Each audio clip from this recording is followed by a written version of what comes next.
మనకు సామెత ఉంది. సింగడు అద్దంకి పోను పోయాడు రాను వచ్చాడు. ఎందుకు పోయాడు ఎందుకు వచ్చాడు ఎవరికీ తెలియదనేదే ఆ సామెత.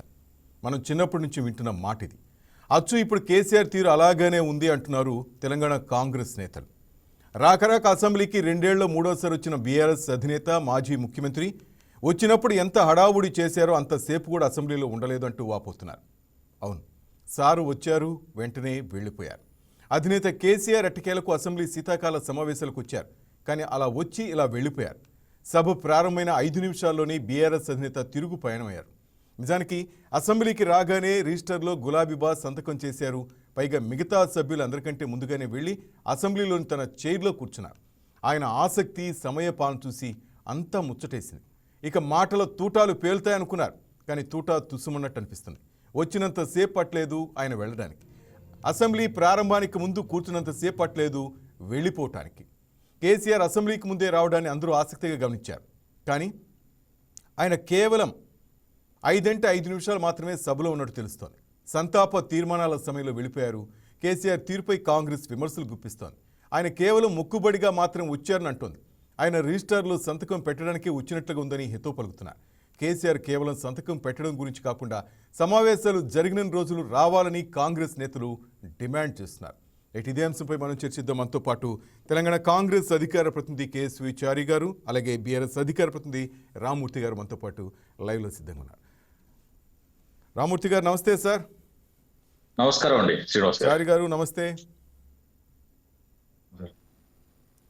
చారి గారు వినిపిస్తుంది నా వాయిస్? సార్ వినిపిస్తుంది. నమస్కారం. రైట్. రామ్మూర్తి గారు ఏంటి సార్ ఈరోజు మొన్నటి ప్రెస్ మీట్ చూసినప్పుడు ఈరోజు అసెంబ్లీలో మాటల తూటాలు ఉంటాయి, జల దోపిడీ గురించి కానీ కాంగ్రెస్ ప్రభుత్వ అవినీతిపై మాటల తూటాలు పేలుస్తారని అందరూ ఊహించారు. ఇదే విధంగా అంటే ఈరోజు సరే సంతాప తీర్మానాలు వెళ్ళిపోయారు అనుకోవచ్చు, రేపటి నుంచి కూడా ఇదే తీరుంటుందా? కేవలం అటెండెన్స్ కోసమే కాంగ్రెస్ నేతలు అన్నట్టు ఆయన వచ్చి వెళ్తున్నారా? లేదండి, వాస్తవంగా ఏంటంటే ఇది 3వ అసెంబ్లీ కాంగ్రెస్ ప్రభుత్వం వచ్చిన తర్వాత. ఏదైతే 10:30కు స్టార్ట్ అయింది, ఏదైతే టైం పాలన అయితే చేస్తూనే కేసీఆర్ గారు ముందొచ్చి కూర్చోవడం జరిగింది. ఎందుకంటే మొన్న ప్రెస్ మీట్ లో కూడా చెప్పడం జరిగింది, sufficient time to be given to Congress government అని. ఇక నుంచి ఆన్ ఫీల్డ్ అని కూడా చెప్పారు.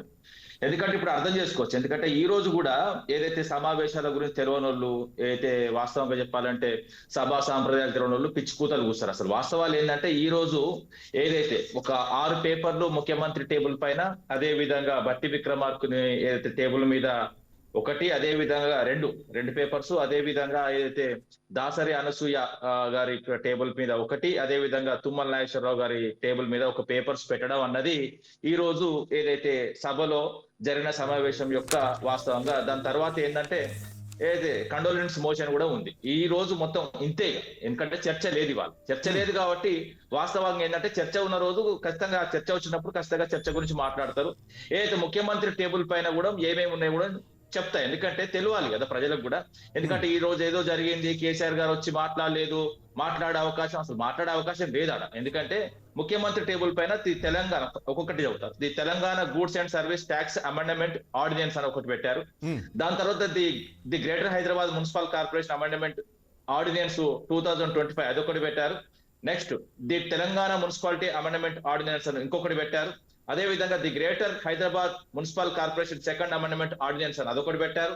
దాని తర్వాత the audit report of the Telangana Samagra Shiksha TSS సంబంధించింది ఏదైతే ఆడిట్ రిపోర్ట్ 2023-24 పెట్టారు. అదే విధంగా the audit report of the PM school rising India, ఇది ఏదైతే PM SHRI అని ఉంటది, ఇది 23-24 దీన్ని కూడా ఆడిట్ రిపోర్ట్ పెట్టారు. ఈ 6 పేపర్లు ఏదైతే ముఖ్యమంత్రి గారు టేబుల్ మీద పెట్టడం, అదే విధంగా బట్టి విక్రమార్క గారు ఏదైతే మనకు డిప్యూటీ ముఖ్యమంత్రి గారు అతని టేబుల్ మీద the Telangana regulation of appointments and public service ఏదైతే rationalisation of staff pattern and pay ఇదొకటి పెట్టారు. అదే విధంగా సెకండ్ కూడా సేమ్, అదే విధంగా ఇదొకటి పెట్టారు. దాని తర్వాత దాసరి అనసూయ గారు ఏదైతే మన PR minister, the gazette notification published ఏదైతే ఎక్స్ట్రాడినరీ గెజెట్ అనేది ఒక 29 ఏదైతే దానికి సంబంధించి అదొకటి పెట్టారు. తుమ్మల నాగేశ్వర అగ్రికల్చర్ మినిస్టర్ దాని మీద ది యాన్యువల్ రిపోర్ట్ ఏదైతే report of accounts of the Telangana horticulture department corporation limited ఇది పెట్టారు. దాని తర్వాత ఏదైతే ఇద్దరు, ఎందుకంటే ఆ, సభ్యులు గతంలో అయితే రాష్ట్రానికి సేవలు అందించిన వాళ్ళు, అదేవిధంగా ఏదైతే ఉమ్మడి రాష్ట్రంలో కూడా వీళ్ళు ఎమ్మెల్యేలకు కొనసాగిలు అయితే రామరెడ్డి దామోదర్ రెడ్డి గారు, అదేవిధంగా కొండ లక్ష్మారెడ్డి గారు అయితే చేవెళ్లకు చెందిన సభ్యులు చనిపోవడం కూడా వాళ్ళకి కండోలెన్స్ మోషన్, దాని తర్వాత సభ అయిపోతుంది అంతే తప్ప ఇక్కడ 0 అవర్లో కూడా కొంచెం టైం ఉంటే ఒక ముగ్గురు నలుగురు మాట్లాడడం జరిగింది. ఆ ముగ్గురు నలుగురు మాట్లాడి కూడా చెప్తా. ఎందుకంటే రామచంద్ర నాయక్ గారు కాంగ్రెస్ సంబంధించిన ఎమ్మెల్యే ఏం మాట్లాడినట్టే రాష్ట్రంలో కుక్కలు ఎక్కువైతున్నాయి, వాటి కంట్రోల్ చేయాలని కూడా చెప్పారు. వాస్తవంగా రాష్ట్రంలో కుక్కలు ఎక్కువైతున్నాయి, ఎందుకంటే ఒర్రుడు అరుకులు కూడా కనబడుతున్నాయి కాబట్టి వాటిని కంట్రోల్ చేయాల్సిందిగా కూడా అయితే స్పీకర్ గారు చెప్పడం జరిగింది. అదే విధంగా ఏదైతే గౌరవ హరీష్ రావు గారు వేరే విధంగా అనిపిస్తోంది. Right, okay okay. ఎవరు ఎట్లా అర్థం చేసుకుంటే అర్థం చేసుకోండి. ఎందుకంటే హరీష్ రావు గారు ఏదైతే పోలీసులకు సంబంధించిన ఇష్యూ ఏదైతే వాళ్ళ టిఎల్ గానీ వాళ్ళ అలవెన్స్ గానీ ఇబ్బందికరమైన వాతావరణం ఉన్నది, ఎలక్షన్ లో చోటనే ఇచ్చింది, మిగతా రాష్ట్రం అంతా లక్షల మంది ఉన్నారు, అక్కడ ఇవ్వలేదు. అదే విధంగా చనిపోయిన ఉద్యోగులు ఏదైతే డెత్ బెనిఫిట్స్ కానీ, అదే విధంగా రిటైర్మెంట్ అయిన బెనిఫిట్స్ కానీ ఇవ్వట్లేదు. ఒకవేళ సచివాలయం పోయినా కూడా 20% 30% అడుగుతున్నారు. అది కూడా వాళ్ళే ఎమ్మెల్యే అన్నారు. నేను కూడా అనిరుద్ రెడ్డి క్లియర్ గా చెప్పిండు ఒక 30% గాడు ఉన్నాడని. మేము కూడా అంటలేదు. అదే విధంగా మా కౌశిక్ రెడ్డి గారు తనుగులకు సంబంధించి చెక్ డ్యామ్ పేల్చివేత విషయాన్ని కూడా క్లియర్ గా చెప్పారు. ఎందుకంటే అక్కడికి వచ్చి ఏదైతే చర్చ గురించి సిద్ధమని చెప్పారు. గిరి ఈ రోజు అసెంబ్లీ సమావేశాలకు సంబంధించి ఏదైతే గౌరవ కేసీఆర్ గారిని ఏ విధంగా తప్పుపడతారో మీరు అర్థం చేసుకోండి. గౌరవ కేసీఆర్ గారు టైంకి వచ్చిండ్రు, ఎందుకంటే ఈ రోజు చర్చ లేదు కాబట్టి చర్చ ఉన్న రోజు ఖచ్చితంగా వస్తారు. ఏదైతే వాస్తవంగా ఏంటంటే ఇక ఎందుకంటే ఇప్పుడు పిలిచి మొత్తం మందలించుకోవాలి, పిలిచి మమ్మల్ని ఇజ్జత్ చేయించుకోవాలనుకుంటే తీసుకోండి. ఎందుకంటే ఓపెన్ గా కేసీఆర్ గారు ఏ చర్చకైనా వస్తారు, ఇక్కడ నుంచి ఆన్ ఫీల్డ్ అని చెప్పారు. ఎందుకంటే తెలంగాణకు 2 ఏళ్ళు టైం ఇచ్చిండు. ఏదో వాళ్ళకు వాస్తవంగా చెప్పాలంటే 2 ఏళ్లలో వీళ్ళు ఏం చేయలేదు, చాతగానాలు తేలిపోయింది కాబట్టి ఎప్పుడైనా కూడా మీరు రావాలని కోరుకుంటే వాళ్ళు కూడా ఏంటంటే అది కబడ్డీ కాదు, ఖోఖో కాదు, రాష్ట్రానికి అవసరమైనప్పుడు వస్తాడు. ఆ రాష్ట్రానికి ఇప్పుడు అవసరం, అత్యవసరం కూడా. ఎందుకంటే వీళ్ళు చేస్తున్న దోపిడీ కానీ, జల వివాదాలు కానీ, ఏదైతే కృష్ణా మీద కానీ గోదావరి మీద కానీ సవివరంగా అవసరమైతే ప్రజెంటేషన్ తో వివరించడానికి గౌరవ కేసీఆర్ రెడీ ఉన్నారు. రైట్, సింహం సింగిల్ గానే వచ్చిందంటారు రామ్మూర్తి గారు, అంతేనా? Right sir. చారి గారు విన్నారు కదా రామ్మూర్తి గారు చెప్పింది. సార్ వాస్తవం కూడా ఇవాళ ఏదైతే అసెంబ్లీ సమావేశాలు ప్రారంభానికి ముందు తోటి సభ్యుల యొక్క చనిపోయినందుకు వాళ్ళకి సంతాప సభ తెలపడం జరిగింది. వాస్తవంగా కూడా ఇవాళ ఇంకా వేరే అంశాలు ఏం లేవు కాబట్టి ఈరోజు సభ నిర్ణయించింది కూడా అంతే. మళ్ళీ 2వ తారీఖు పునర్ప్రారంభం అయితే ఆ రోజు నుంచి వారు కూడా ప్రధాన ప్రతిపక్ష నాయకుడిగా తెలంగాణ రాష్ట్ర ప్రజలు ఆయనకు అప్పచెప్పినటువంటి బాధ్యతను, ప్రజా సమస్యలను అసెంబ్లీలో గొంతు విప్పాలని కాంగ్రెస్ పార్టీ కూడా వెల్కమ్ చెప్తుంది. ఎవరు కూడా ఆయన రాకను ఎవరు ఖండిస్తలేరు, ఆయన వ్యతిరేకిస్తలేరు. ఆయన 5 నిమిషాలు వచ్చిపోయినాడని కూడా ఎవరు అంటలేరు. ఒకటి మాత్రం వాస్తవం, ప్రజా సమస్యల మీద మాట్లాడాల్సినటువంటి సంపూర్ణమైనటువంటి బాధ్యత కలిగినటువంటి గత ముఖ్యమంత్రి, మాజీ ముఖ్యమంత్రి 2 ఏళ్ల పాటు అసెంబ్లీ సమావేశాలకు రాలేదు కాబట్టి ఎవరైనా హాట్ టాపిక్ గా మాట్లాడతారు. వచ్చిండంటాడు, పోయిండంటాడు, 2 నిమిషాలు లేదంటారు. అది ఎందుకు వస్తుంది? ఆ వార్త ఎందుకు అంత సెన్సేషనల్ గా జనాలు చూస్తున్నారు, మీడియా చూస్తుందంటే మీరు 2 ఏళ్ళు రాలేదు కాబట్టి ఆ వార్తకు అంత ప్రాధాన్యత పెరిగింది. ఇంతకు వస్తాడా రాడా, ప్రజా సమస్యల మీద మాట్లాడతాడా లేదా అనే ఒక అపోహ, అనుమానం ప్రజల్లో ఉంది కాబట్టి దాని మీద చర్చ నడుస్తుంది తప్ప ఇక్కడ ఏదో కేసీఆర్ వస్తాడనో లేకుంటే ఏదో చేస్తాడనో లేకుంటే మొత్తం అసెంబ్లీ మొత్తం బద్దలైపోతాను కాదు. ప్రజా సమస్యల మీద మాట్లాడాలి, ప్రజా సమస్యల మీద గొంతు విప్పాలి, ప్రజలకు సమస్యలు తీర్చే దిశగా ప్రధాన ప్రతిపక్షానికి రాజ్యాంగబద్ధంగా అంత పెద్ద హక్కు కల్పించారు కావచ్చు. ఆ పాత్ర పోషిస్తలేడు అనేది కదా కాంగ్రెస్ పార్టీ యొక్క డిమాండ్. ఇప్పుడు ప్రజల గురించి ప్రతిపక్షము కొన్ని అధికార పార్టీకి తెలుసో తెలియకో జరిగిన విషయాలని అసెంబ్లీ సమావేశాల్లో పెట్టి వాటిని నిర్వీర్యం చేయడమే ప్రధాన ప్రతిపక్ష లక్ష్యం. ఆ పాత్ర పోషిస్తలేడన్నదే కాంగ్రెస్ పార్టీ యొక్క ప్రధానమైన డిమాండ్.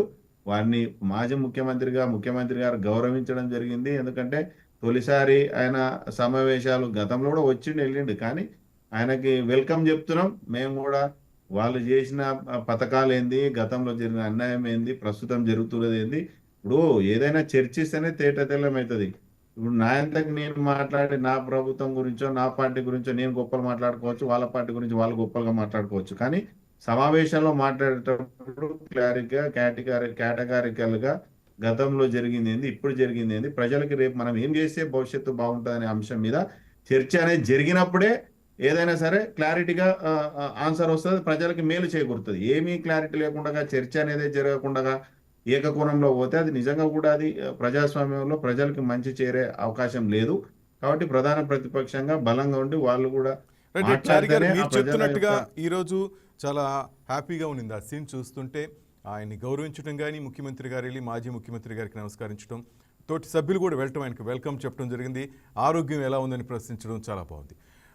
అందరూ ఆలోచించేది ఏంటంటే, మొన్నటి ప్రెస్ మీట్లో కేసీఆర్ గారు అన్నారు, ఇంకా నేనే దిగాను రంగంలోకి, ప్రభుత్వ వైఫల్యాలను ఎత్తి చూపుతాను, కాంగ్రెస్ని ఎండగడతాను. సో ఆ నేపథ్యంలోనే ఈ రోజంతా ఉత్సాహంగా చాలామంది అసెంబ్లీ వైపు చూశారు ఏం జరుగుతుందో అనేసి. రైట్, సంతాప తీర్మానాలు రామూర్తి అని చెప్పినట్టు, రైట్, కొన్ని ఆ కార్యక్రమాల వల్ల ఇదే.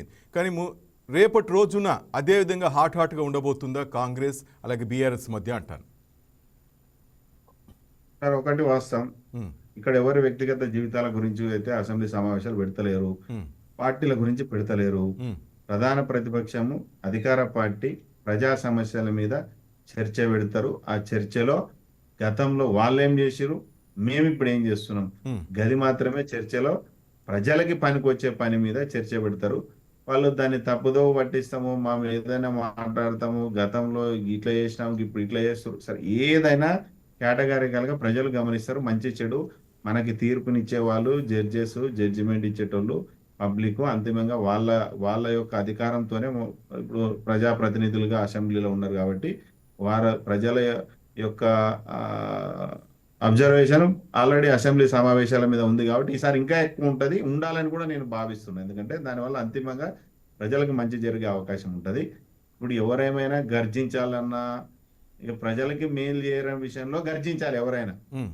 అది ఇప్పుడు ప్రధాన ప్రతిపక్షమైనా అధికార పార్టీ అయినా, నేనేం చేసినా అనేది నేను చెప్పుకోవాలి, వాళ్ళు ఏం చేసినారు గతంలో అనేది మేము చెప్పాలి, మేమేం చేసినాం తప్ప అనేది వాళ్ళు చెప్పాలి. దాంట్లో నిజాలు బయట పెట్టాలి, పబ్లిక్ కి సర్వీస్ చేయాలి, పబ్లిక్ కి మేలు చేసే దిశగా ప్రయాణం చేయాలి. అంతవరకే.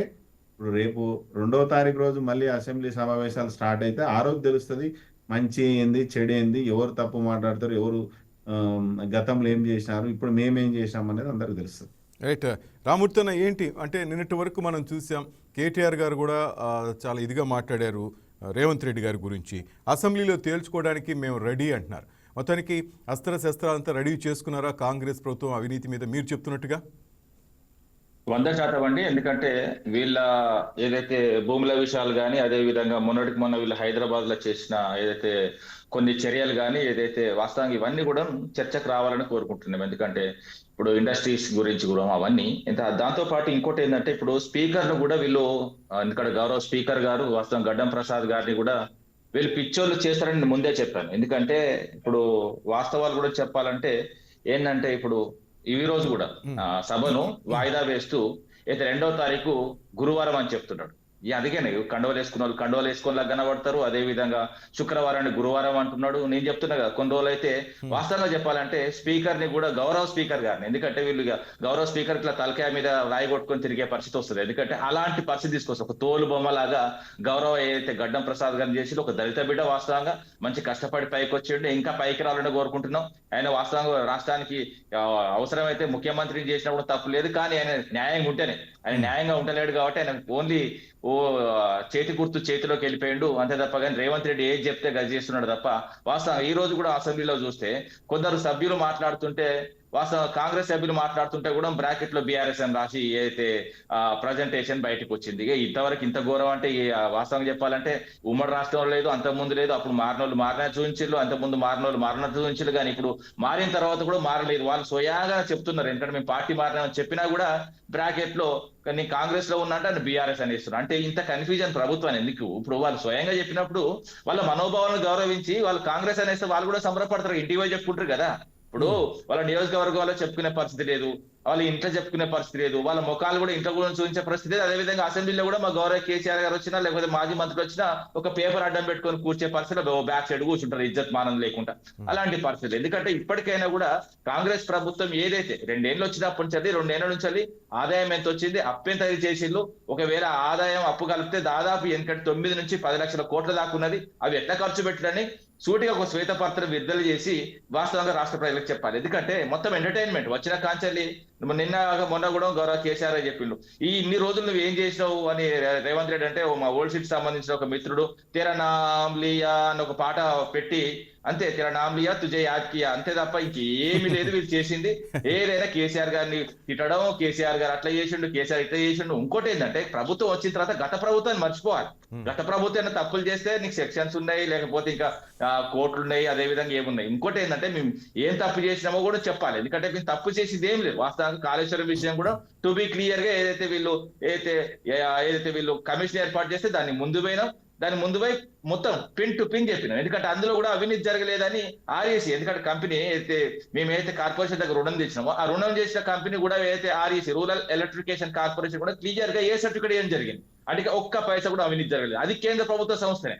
ఇప్పుడు అంటే కాంగ్రెస్ ప్రభుత్వం అసలు అభివృద్ధి చేయలేదంటారా ఈ 2 ఏళ్ల కాలంలో రామూర్తి గారు? ఈ రెండేళ్లుగా ఒక్కటి చూపించండి. మేము వాస్తవంగా 9.5 మేము కట్టిన కడ్డాలు చూస్తాం, మేము ఇచ్చిన ఇళ్లను చూపెడతాం, అవసరమైతే కాళేశ్వరం చూస్తాం, అదే విధంగా ఏదైతే కృష్ణా నది మీద ఏ ప్రాజెక్టు పెండింగ్ ప్రాజెక్టు పూర్తి చేసి చెప్తాం, ఇంకా ఎంత 10% కంప్లీట్ ఉన్న వాళ్ళు చెప్తాం, అవన్నీ చెప్తాం. ఎందుకంటే మేము కూడా ఓపెన్ గా ప్రతిదీ కూడా అకౌంట్ లోకి వేసాం. మీకు కూడా శ్రీనివాస్ గారు మీకు తెలుసు, కళ్యాణ లక్ష్మి గానీ, పెన్షన్స్ గానీ, ఇతర ఏ కార్యక్రమాలు కానీ లబ్ధిదారుని అకౌంట్లు వేసినాం. అంతే తప్ప ఏమైనా జరిగితే అవినీతి జరిగితే అధికారుల మధ్యలో లబ్ధిదారుల మధ్యలో జరగాలని ప్రభుత్వ ఇన్వాల్వ్మెంట్ లేదు. కానీ వాళ్ళు రామూర్తి గారు ఇంతకుముందు కాంగ్రెస్ వాళ్ళు అన్నది కూడా ఏంటంటే లంకి బిందుల కోసం వస్తే అంత ఎంటీ చేసిపోయారు, మేమేమి ఇస్తాం, ఈ పథకాలు ఇప్పుడు మేము అమలు చేయగలుగుతామని చెప్పి చేతులు ఎత్తేసి మొదట్లోనే అన్నారు కదా. శ్రీనివాస్ గారు రాష్ట్ర ఖజానాలో లంక బిందెలు ఎప్పుడు ఉండే మీకు కూడా తెలుసు. లంక బిందెల కోసం ఎవరు ఎత్తులాడతారంటే దొంగలు, లంగలు, దుర్మార్గులు, జైలు వేసిన వాళ్ళు లంకల బిందెల గురించి ఎత్తులాడతారు. లంకల బిందెలు అన్న మాట అనదు. లంకల బిందెలు అన్న మాట వస్తేనే వాస్తవంగా చెప్పాలంటే వాళ్ళని జైల్లో పెట్టొచ్చు. ఎవరైనా కేసు పెట్టలేదు, ఇక తెలియకల్లో ఎవరు లేనట్టున్నారు నాకు తెలిసి. ఎందుకంటే ఓపెన్ చెప్పాలంటే బీజేపీ వాళ్ళు మాకంటే మేము చెప్తున్నా ఉన్నాం ఎప్పటికప్పుడు, కానీ వాళ్ళ కనీసం వాళ్ళ కేంద్రంలో ఉన్నారు లంకల బిందెల గురించి ఎత్తులాడుతున్నాం అంటే వాస్తవంగా వాళ్ళకు సెక్షన్ కిందికి వస్తుంది. ఖజానానే ఖాళీ చేసిపోయింది బీఆర్ఎస్ ప్రభుత్వం అంటారు. ఖజానా ఎక్కడ కాల్ చేసింది అంటే 18,500 కోట్లు రాష్ట్ర ఖజానా వస్తుందని చెప్పిండు. నేను ఇంకా 1 లక్ష పర్ క్యాపిటల్ ఇన్కమ్ ఉన్నది 3 లక్షల చిల్లర దాకా తీసుకొచ్చినాం. నేను ఓపెన్ చెప్తున్నా, ఎందుకంటే 18,500 కోట్లు రాష్ట్ర ఆదాయం వస్తుంది. ఆయన క్లియర్ చెప్పిండు, నన్ను తన్నినా గుద్దినా ఇది 18,500 కోట్లు అంటే మామూలు విషయం కాదండి. ఇప్పుడు అయితే 2 సంవత్సరాలకు 4,45,000 కోట్లు అవుతుందండి. ఇప్పుడు 44,000 కోట్లు చిల్లర అవుతుంది. ఇప్పుడు అంత ఆదాయం వచ్చింది మీరు తీసుకొచ్చింది కూడా దాదాపు 5 నుంచి 6 లక్షల కోట్ల దాకా అప్పు తీసుకొచ్చింది. నేను అంటున్నా, పదే చెప్తున్నా, దాదాపు 9 నుంచి 10 లక్షల కోట్లు అయితే రాష్ట్ర ఖజానా దగ్గర రాష్ట్ర ప్రభుత్వం చేతులు ఉండాలి. చేసిన అప్పులు వచ్చిన ఇన్కమ్, మరి వీటిని బట్టి ఏం చేసిండ్రు? వాస్తవంగా 2-3 లక్షల రూపాయలు తీసేద్దాం, ఏదైతే 2-3 లక్షల కోట్లు తీసేద్దాం, జీతాలు, ఈ సంక్షేమం కూడా మేము ఏం చేయలేదు కదా, రైతు రుణమాఫీ అవి అన్ని తీసేద్దాం. వీళ్ళు చేసిన ఏమవుతున్నాయో అన్ని తీసేసినా కూడా కనీసం 6 లక్షల కోట్లు రాష్ట్రం దగ్గర ఖచ్చితంగా నిల్వ ఉండాలి. ఒక ప్రాజెక్ట్ కట్టలేదు, వాస్తవంగా ఒక సంక్షేమ పథకం అమలు చేయలేదు. ఫ్రీ బస్ కూడా చెప్పిన, ఫ్రీ బస్ విషయం కూడా ఏమైతుందో, ఆడోళ్లకు ఫ్రీ పెట్టిలు, మగోళ్లకు డబ్బులు వసూలు చేస్తున్నారు. అదే విధంగా ఆర్టీసీ కూడా వాస్తవంగా మొత్తం ప్రైవేట్ చేతిలో పెట్టుకో, ఎలక్ట్రా కంపెనీ, జై మారుతి, అవి కూడా మొత్తం ప్రతి డిపోలో ఏదైతే వాస్తవంగా చెప్పాలంటే 120 నుంచి 130 బస్సులు అవి ఉన్నాయి. ఇప్పుడు వాస్తవంగా చెప్పాలంటే ఆర్టీసీ సంబంధించి 3-4 మిగిలినాయి. సో ఒకవేళ వీళ్ళు రోజు 10 కోట్లు ఆర్టీసీ కట్టినా కూడా ప్రైవేట్ వ్యక్తులకే చెల్లించాలి. ఒకటి గవర్నమెంట్ కి సంబంధించిన బస్సు లేదు, అంటే గవర్నమెంట్ అంటే సంస్థకు సంబంధించిన ఒక్క బస్సు లేదు కాబట్టి ఏది చెల్లించినా ప్రైవేట్ వ్యక్తులకే వద్దు. ఇంకోటి ఏంటంటే ఇట్లకెళ్ళి తీసుకోవాలి అంతే. ప్రైవేట్ వ్యక్తులకు ఇస్తేనే వెనకకెళ్ళి అయితే రేవంత్ రెడ్డి బ్రదర్స్ వసూలు చేసే క్రమం నడుస్తుంది తప్ప ఇంకా మిగతా కూడా ఏం లేదు. ఎవరు రేవంత్ రెడ్డి బ్రదర్స్ ఏంటో అన్నారు మీరు? 100% ఇది ఏమంటున్నా అంటే జై మారుతి అదే విధంగా ఏదో ఎలక్ట్రా కంపెనీకి డబ్బులు ఖచ్చితంగా ప్రభుత్వం చెల్లించాలి. ఈ రోజు చెల్లించిన తర్వాత బ్యాక్ సైడ్ కి వెళ్ళి మళ్ళీ రేవంత్ రెడ్డి కలెక్షన్ డిపార్ట్మెంట్ పనిచేస్తారు. మిత్రుడు బీఆర్ఎస్ నాయకులే పాటు కార్యకర్తలు కూడా అదే దారిలో నడుస్తారని ఇప్పుడే నాకు అర్థమైంది. ఇప్పుడు మిత్రుడు పార్టీ ఫిరాయింపుల గురించి మాట్లాడతాడు. ఇక ఈ పార్టీ ఫిరాయింపులు 2014లో ఎవరు చేసిరు, 2018లో ఎవరు చేసిరు అన్న సంగతి రాష్ట్ర ప్రజలు చూసిరు. రెండోసారి అధికారంలోకి వచ్చినప్పుడు ఎవడు అడ్డగోలుగా 8 మంది ఎమ్మెల్యేలు తీసుకుపోయినట్టు సొంతలు గొర్రెలు బర్రెలు ఉన్నట్టు తీసుకుపోయినప్పుడు కేసీఆర్ గుర్తురాలే, కేటీఆర్ గుర్తురాలే, కాంగ్రెస్ పార్టీ గుర్తురాలే. ఈ దేశంలో పార్టీ ఫిరాయింపులు మొదలు పెట్టిన పితామహుడు కేసీఆర్. ఇక మీరు ఇక పార్టీ ఫిరాయింపుల గురించి మాట్లాడితే ఇక దయ్యాలు వేదాలు వాళ్ళు ఇచ్చినట్టు ఉంటాయి. ఇక పార్టీ ఫిరాయింపుల గురించి ఇక మీరు మాట్లాడితే అంతకంటే దుర్మార్గం ఇంకొకటి లేదు. ఇంకోటి మిత్రుడు శ్వేతపత్రం అంటారు. మొట్టమొదటి అసెంబ్లీ సమావేశాల్లో ఈ రాష్ట్రం ఎంత అప్పుల్లో ఉంది, ఎంత అరాచకం చేసిరు గతంలో, రాష్ట్రంలో సంపూర్ణమైనటువంటి బడ్జెట్ ఏంది, మనం ఎంత మిత్తిలు కడుతున్నాము, ఎందుకు ఇన్ని మిత్తిలు కట్టాల్సి వస్తుంది ఏందని అని చెప్పేసి బట్టి విక్రమార్క గారు అసెంబ్లీ సమావేశంలో మొత్తం మన యొక్క ఆదాయము, అప్పులు, మనం కడుతున్న మిత్తిలతో సహా శ్వేతపత్రం రిలీజ్ చేశారు. మళ్ళీ ఇవాళ కొత్తగా ఇలా చూపించాల్సిన అవసరం లేదు. ఒకవేళ మర్చిపోయింటే గతంలో జరిగినటువంటి ఒకసారి చూసుకోవాలి. ఇంకోటి కాళేశ్వరం గురించి మాట్లాడతాడు మిత్రుడు. ఈ దేశంలో అతిపెద్ద అవినీతి 29 రాష్ట్రాల్లో అతిపెద్ద అవినీతి ఏడ జరిగిందంటే గానే జరిగింది. ఇది కాంగ్రెస్ పార్టీ వాడు నివేదిక ఇవ్వలే, కాగు నివేదిక ఇచ్చింది. ఎన్ని వేల కోట్ల రూపాయలు అవినీతి చేసిరు, ఎంత లోపభూయిష్టంగా కట్టిరు, అడ్డగోలుగా పెద్ద ఈ దేశాన్ని పునరుద్ధరించినట్టు ఇంజనీర్ల కంటే మేధావిగా కేసీఆర్ గారే అడ్డగోలుగా ప్లాన్లు ఇచ్చి కట్టించిండి అని చెప్పేసి కంపెనీ డైరెక్ట్ శ్వేతపత్రం గవర్నమెంట్కి సమర్పించింది. కేసీఆర్ ఏం చేస్తే మేము గది కట్టినామని చెప్పేసి. ఇవన్నీ మాట్లాడేటప్పుడు ప్రజలు ప్రతిదీ చూస్తారు, ప్రతిదీ చూస్తున్నారు కూడా. ఇలా మనం ఏదో మీడియాలో ఉండం కదా, డిబేట్లో ఉండం కదా అని మనం మాట్లాడితే పబ్లిక్ పిచ్చోళ్ళు కాదు మాట్లాడేటప్పటికి. కాగు నివేదిక 8,000 కోట్ల మోటార్లో స్కామ్ చేశారు, మీరు ఇప్పుడు కొన్న ప్రతి దాంట్లో ఎన్ని వేల లక్షల కోట్ల రూపాయలు స్కామ్ చేశారు అనేది కాగు నివేదిక ఇచ్చింది. ఇదేదో కాంగ్రెస్ పార్టీ రిపోర్ట్ ఇచ్చినది కాదు, నేను ఒక అధికార పార్టీ మీ మీద వేస్తున్న అభాండం కాదు. కాబట్టి మీరు చేసినటువంటి గతంలో చేసినటువంటి తప్పులు తప్పిపుచ్చుకోవడానికి ఇవాళ సింహం వచ్చింది, సింగిల్గా వచ్చింది. ఇలా నమస్తే తెలంగాణ రాస్తారు. కేసీఆర్ అసెంబ్లీలో అడుగు పెడతానంట, రేవంత్ రెడ్డి గుండె ఆగిపోతుందంట. ఓటింగ్ అమ్మ, ఇది ఎక్కడ రాజకీయం, ఎక్కడ ఈ దేశంలో ఎక్కడ ఆయన ఎప్పుడు దేశకి నేత అని చెప్పేసి మీరు రాసుకున్నప్పుడే దేశాన్ని కాదు కదా రాష్ట్రానికి కూడా పరిమితం లేకుండా చేసారు. ఇంకోటి మొన్న కేటీఆర్ గారు మాట్లాడతారు, 2 రకాలు చెప్పు తీసుకొని కొట్టాలంట ముఖ్యమంత్రిని. ఎక్కడన్నా అసలు 29 రాష్ట్రాల్లో ఏడ కూడా లేనటువంటి దుర్మార్గమైనటువంటి మాటలు, ఈ చేష్టలు వెక్కిలి ఒక వీధి రవిడి కూడా మాట్లాడు. అరే ఒక ముఖ్యమంత్రిని ఎడమకాలు చెప్పు తీసుకొని కొట్టాలని. అరే నిన్నే జనాలు అసెంబ్లీ ఎన్నికల్లో ఎడమకాలు చెప్పు తీసుకొని కొడితేనే నువ్వు నీ అయ్యా ఫామ్ హౌస్ లో పండుకొని జపం చేసుకుంటుర్రు. పార్లమెంట్ ఎలక్షన్ లో నీకు గుండు సున్నా ఇచ్చి మరోసారి ఎడమకాలు చెప్పు తీసుకొని కొడితేనే అధికారం కోల్పోయారు. ఎమ్మెల్సీ ఎలక్షన్ లో క్యాండిడేట్ దిక్కులేక పోటీ కూడా చేయనిక కూడా దిక్కులేని స్థాయికి పార్టీ దిగజార్చారు తెలంగాణ ప్రజలు. ఇంకా ఎక్కడ మీరు ఇంకా తెలంగాణలో మేమున్నాం అని చెప్పుకుంటారు. నిన్న సర్పంచ్ ఎలక్షన్ లో ఏమైంది మీకు తెలియదా? ఇంకా కూడా మీరు పడిపోయే కొద్ది కూడా మేము సింహాలము, టైగర్లము, గర్జిస్తాము. ఎందుకు ఇవన్నీ? పబ్లిక్ ఏం కావాలి, ప్రజలకు మనం ఏం చేస్తున్నాము?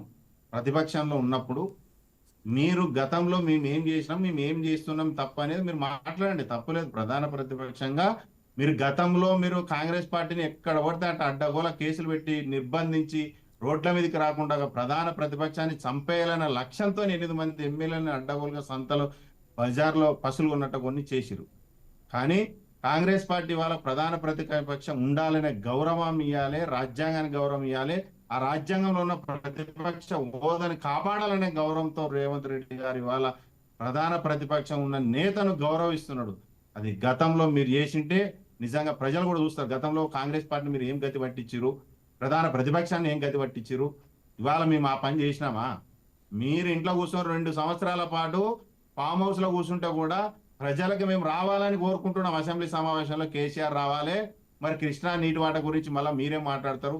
అసలు జాతీయ నీటి హక్కుల సంఘాన్ని చదివిన ఆయన, ఎన్నో వేల లక్షల పుస్తకాలు చదివినటువంటి నాయకుడు అడ్డగోలుగా మనకు రావాల్సిన వాటాన్ని ఆంధ్రకు రాసిచ్చి ఇవాళ మరి కృష్ణా జలాల సంగతి ఏంది దోసుకుని. ఎప్పుడు జీవితంలో తెలంగాణ ఉద్యమం స్టార్ట్ అయినప్పటి నుంచి ఆంధ్ర తెలంగాణ నీళ్లు వాటా సెంటిమెంట్ రగలాల్చాలే, తెలంగాణలో అధికారంలో ఈ తప్ప మీకు జీవితంలో ఏవి రావు. ఎందుకంటే మీరు చేసిన అరాచకం మొత్తం గాలి పోయింది. మీరు ఎన్ని అరాచకాలు చేశారో దేశ ప్రజలు చూస్తలేరా? రాష్ట్ర ప్రజలు. మీరు ఇంకోటి, అసలు కాంగ్రెస్ పార్టీ పథకాలు పెట్టలే అంట. 2 లక్షల రుణమాఫీ ఈ దేశంలో ఎక్కడన్నా చేసి నిమిషం ఆగు.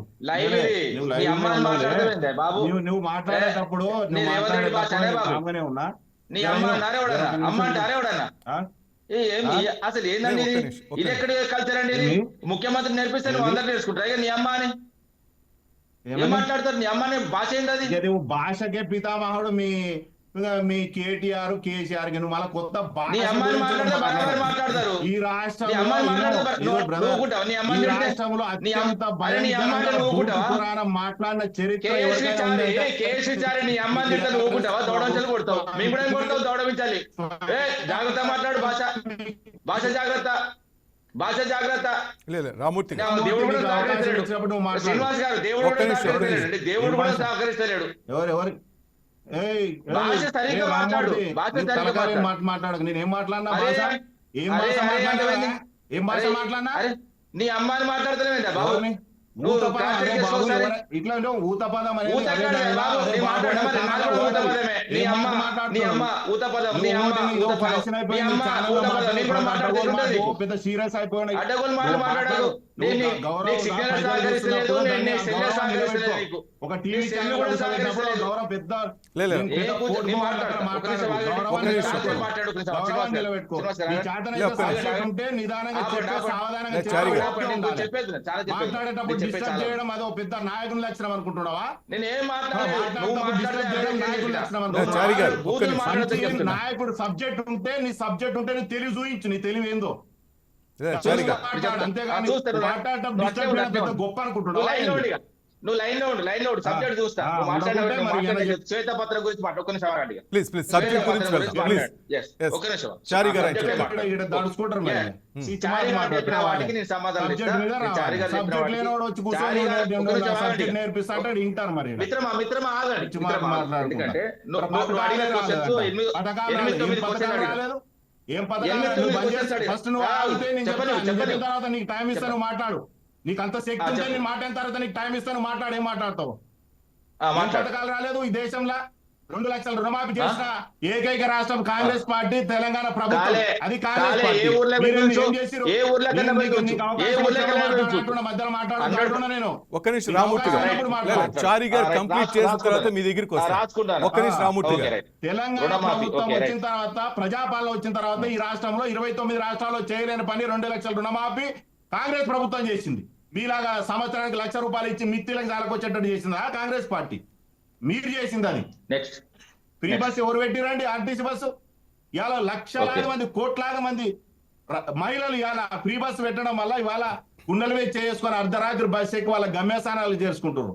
మీరా చెప్పేది 200 యూనిట్ల కరెంటు పేదోళ్ళకి, పేద గుడిసె ఉన్నా కూడా 200 యూనిట్ల కరెంటు, ఫ్రీ కరెంట్ ఎవరు ఇస్తారు? తెలంగాణ ప్రభుత్వం, కాంగ్రెస్ పార్టీ ఇస్తలేదా? రేషన్ కార్డులు ఏమైంది? మీరు 10 ఏళ్ళు ఏం చేసిరు? రేషన్ కార్డులు ఒక్కడని ఇచ్చిరా? అరే పెళ్లి చేసుకున్న వాడు, సంసారం చేసుకుని పిల్లలు పెద్దగా అయితే ప్రభుత్వ పథకాలకు రేషన్ కార్డు లేక 10 ఏళ్ల పాటు ఆపి పెట్టినటువంటి దుర్మార్గమైన చరిత్ర మీది. రేషన్ కార్డులు ఇచ్చి ఇవాళ ప్రతి ప్రభుత్వ పథకాన్ని ఇవాళ ఇందిరామ్మ పేరుతో లక్షలాది మందికి లబ్ధి చేకూర్చినటువంటి చరిత్ర కాంగ్రెస్ పార్టీది. ఇలా ఇందిరామ్మ ఇండ్లు ఇస్తున్నాం. మీరు ఆ సన్న బియ్యం ఎవరు ఇస్తారండి? మీరు ఇచ్చిండ్రా దొడ్డు బియ్యం పేరుతోని, మిల్లర్ల పేరుతో ఒడ్లు కొనుగోలు కేంద్రాలు పెట్టి మిల్లర్ల పేరుతో వేల కోట్ల రూపాయల స్కాములు చేసినటువంటి చరిత్ర మీది. ఇవాళ సన్న బియ్యం తీసుకొచ్చి ఏ కోటీశ్వరుడైతే సన్న బియ్యం తింటాడో పేదోడు కూడా అదే సన్న బియ్యం తీయాలని కాంగ్రెస్ పార్టీ ఇవాళ సన్న బియ్యం తీసుకొచ్చి పేద రైతులను కాపాడుతుంది, అందరికి సమానంగా చూస్తుంది. మీరు ఇవాళ ఏం పని చేయలేదు, అసలు ప్రభుత్వం చేయలేదు. అసలు ఉద్యోగాల గురించి మీకు చరిత్ర అసలు ఏమైనా ఉందా? మీకు ఎంతమంది ఉద్యోగస్తులు చనిపోయారు, ఎంతమంది ధర్నాలు చేసిరు మీకు తెలియదు. తెలంగాణ రాష్ట్రంలో 80,000 ఉద్యోగాలు ఇచ్చినటువంటి చరిత్ర కాంగ్రెస్ పార్టీది. మళ్ళీ ఎప్పుడు కూడా భవిష్యత్తులో ఇటువంటి ఉద్యోగాలు ఇచ్చే చరిత్ర మీకు రాదు ఇంకా. ఎందుకంటే ఇంకా 3 ఏళ్ళు ఉంది, చూసుకోండి ఎన్ని ఉద్యోగాలు వస్తుందో. నోటిఫికేషన్ ఇస్తే నోటిఫికేషన్ ఇవ్వనికనే చేదగాలే మీకు. మళ్ళీ ఏమనంటే 2 లక్షల ఉద్యోగాలు, ఏం నోటిఫికేషన్ ఇవ్వకుండా ఏమన్నా బల్ల కింద ఇస్తారా ఉద్యోగాలు? అరే ప్రభుత్వం ఏమీ చేయలేదు, ఏం చేయకుండానే ఏం చేసింది? నీ అప్పుల గొడ్డీలు కడుతున్నాం నాయన. నువ్వు చేసిన అప్పులకి మిత్తిలు కట్టుకుంటా ఆ మెట్రోని ఎట్లా తీసుకొచ్చే వేల కోట్ల రూపాయలు ప్రభుత్వం నష్టపోతుందని చెప్పి ఇవాళ 1000 కోట్లకి ఆ మెట్రోని మొత్తం ప్రభుత్వమే కొనేసుకునింది. ఎందుకంటే మళ్ళీ నెక్స్ట్ స్టేజ్ లో ఆ మెట్రోని మళ్ళీ కొనసాగించడం కూడా అవకాశం లేనట్టు వేల కోట్ల రూపాయలు అప్పులు చేసి, రింగ్ రోడ్ల మీద 10 ఏళ్ల పాటు అప్పులు చేసి దాని మీద అడ్డగోలుగా అమ్మేసుకొని మీరు ప్రభుత్వ భూముల గురించి వీళ్ళు మాట్లాడతారు. యాలం పాటలు పెట్టి వెంచర్లు వేసి కోకబెట్టి భూములు ఎవడు అమ్ముకున్నాడండి ఈ రాష్ట్రంలో? మీరు మాట్లాడతారా? జిల్లాకు ఒక పార్టీ ఆఫీస్ ఎక్కడి నుంచి వచ్చే? కాంగ్రెస్ పార్టీ ఇవాళ రెంట్ భవనంలో ఉంది. 65 సంవత్సరాలు సుదీర్ఘ ఈ దేశంలో రాజకీయం చేసిన పార్టీ ఇవాళ రెంట్ హౌస్ లో ఉంటే 5 ఏళ్లు పాలించిన వాడేమో వేల కోట్లు పెట్టి బిల్డింగ్లు కడతాడు, జిల్లాకు పార్టీ ఆఫీస్ పెడతాడు, 100 కోట్లు పెట్టి విమానాలు కొంటాడు, 800 కోట్లు అకౌంట్ లో ఉంటాయి బీఆర్ఎస్ పార్టీ అకౌంట్ లో. ఎన్ని నుంచి వచ్చా? ఎవడబ్బా సొమ్మిది, ఎవడబ్బా జాగిరి? ఏం పని చేశాడు నీ ప్రభుత్వం, నీ పార్టీ? ఏం ఉద్యోగం చేసిందని ఇన్ని వేల కోట్ల రూపాయలు స్కామ్ చేసినాం? ఎక్కడి నుంచి వచ్చా నీ పార్టీ ఫండ్ 800 కోట్లు? రైట్ చారి గారు, రైట్ రామూర్తి గారు ఆన్సర్ ఇస్తారు. రైట్ రామూర్తి గారు please sir, please. Emotion control చేసుకోవాలి. కాదు నేను మధ్యలో నేను రాలేదు, నేను మాట్లాడదు ఇక. ఓకే, ఇప్పుడు శ్వేతపత్రం గురించి మాట్లాడండి. సరే, గత ప్రభుత్వం చేసింది 9.5 ఏళ్లలో అయితే వీళ్ళు అసెంబ్లీ పెట్టిన తర్వాత తొలి అసెంబ్లీలో వీళ్ళు శ్వేతపత్రాల మీద కొన్ని నాటకాలు చేస్తే నిజాలు కూడా మా సభ్యులు కూడా బయట పెట్టడం జరిగింది. నేను అడిగింది ఏంటంటే, గత 2 సంవత్సరాల నుంచి నువ్వు ఎంత అప్పు తీసుకొచ్చినావు, ఎంత ఆదాయం వచ్చింది, ఆ ఆదాయం మీద శ్వేతపత్రం రిలీజ్ చేయమన్నా సరే, అది దమ్ముంటే చేయమని, లేకపోతే లేదు. అదే విధంగా పార్టీ ఫిరాయింపుల గురించి మాట్లాడతారు.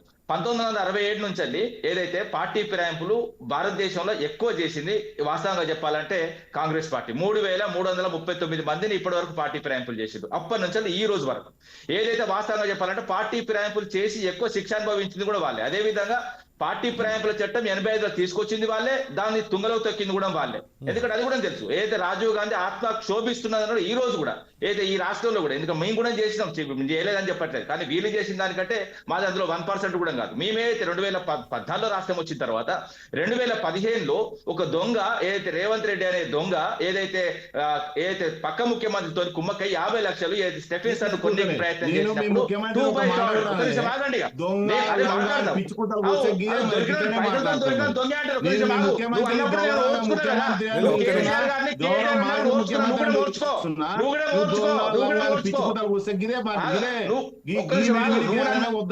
మీరు ఫామ్ హౌస్ అన్నా, మీరు పంట పెట్టారు,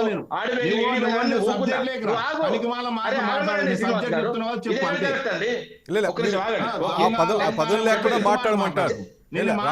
పదం లేకుండా మాట్లాడమంటారు చారి గారు. కేటీఆర్ గారిని గౌరవంగా ఆయన మాట్లాడలేదండి, ఆయన కూడా అట్లా మాట్లాడలేదు. మీరు క్రాస్ చెక్ చేసుకోండి, మీరు క్రాస్ చెక్ చేసుకోండి. నువ్వు గౌరవించు, మిమ్మల్ని అంతే ఒక నిమిషం ఆగండి బ్రదర్. మిమ్మల్ని అంతే తీసుకు ఏదైతే ఫామ్ హౌస్